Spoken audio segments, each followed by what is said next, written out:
one of the biggest gaps that still exists truly, that Nevada Caring Contact Program is really beginning to address this, that need between seeking care, accessing help, and then the in between until they are in that ongoing treatment. And Nevada Caring Contact has improved safety in that in between area. The Nevada Caring Contacts Program was designed to address the gap in follow-up between identification of an individual who is at risk of making a suicide attempt or hospitalization and their initial appointment. It was created by suicide attempt survivors with the input of clinicians and the Zero Suicide Initiative coordinator with the support of the Office of Suicide Prevention. The program was based upon three goals. One was to provide quality peer support to all Nevadans that specifically addressed support around suicidality and what was needed in order to avoid rehospitalization or hospitalization. It was also designed to reduce the use of higher levels of care, suicide attempts, and death by suicide. Additionally, we wanted to create meaningful employment opportunities for peers that allowed for advancement. The program structure has 5 phases. The first is referral from the provider. The second is our initial contact with the individual. We then follow that with outbound contacts on the preferred schedule. We do continual progress monitoring in order to move the person through the program as appropriate. We then transition the individual by empowering them to make inbound contacts as they need support. The teamwork that has happened has been great. Plus, sometimes the youth, there's things that they'll say to their parents that they won't, or they won't say to their parents that they'll say to their therapist. There's things that they won't say to their therapist, they might say to a peer.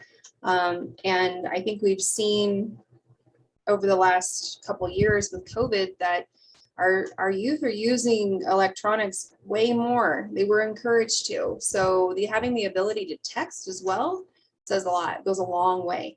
The program employs peer wellness operators that have an initial 90 hours of training in order to achieve their peer support specialist certification. It's fundamental that we have continuing education with the support of supervision as well as one-on-one mentoring that enables the operator to increase their skill level and their knowledge base.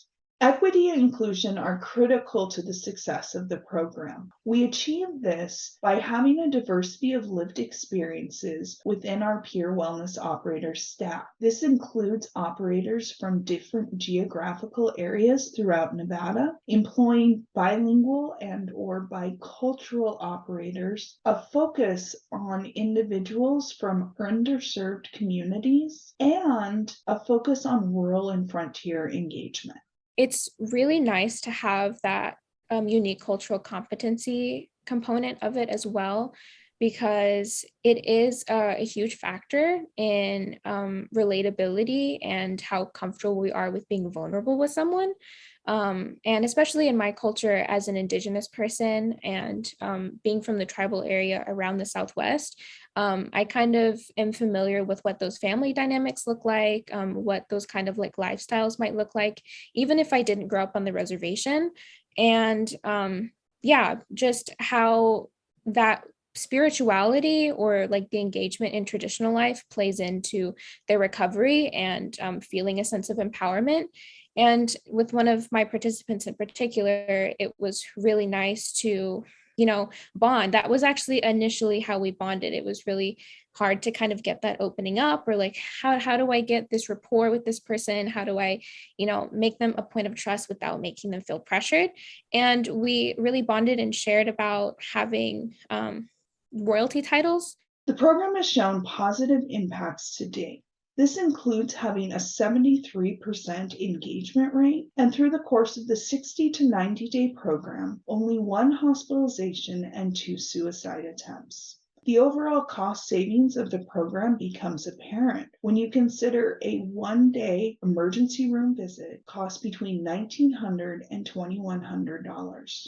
Compare that with the cost of the program per participant for the 60 to 90 days being only $1,300 to $1,500 depending on intensity of calls. It's very clear that we have development of warm line staff with 23 warm line and teen text line operators. Of those, through professional development, 13 have developed the skills to work with the more intense participants of the program. I think this program, like this whole program, would have helped me if I had made it, like, supported me with an attempt by knowing that I had someone out there to listen, to understand, and that isn't going to panic when I tell them that I feel suicidal and that I want to make an attempt. I definitely think that it would have prevented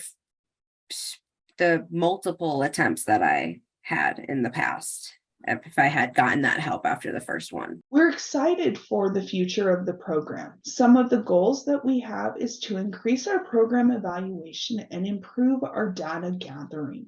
We're participating in the virtual visit follow-up program in order to reduce law enforcement contact for individuals with mental illness. Increasing the diversity of our operators is critical in order to improve our equity and inclusion with minority communities. Increasing our workforce opportunities is a priority, especially with a focus on interns and individuals who are new to the peer support career pathway.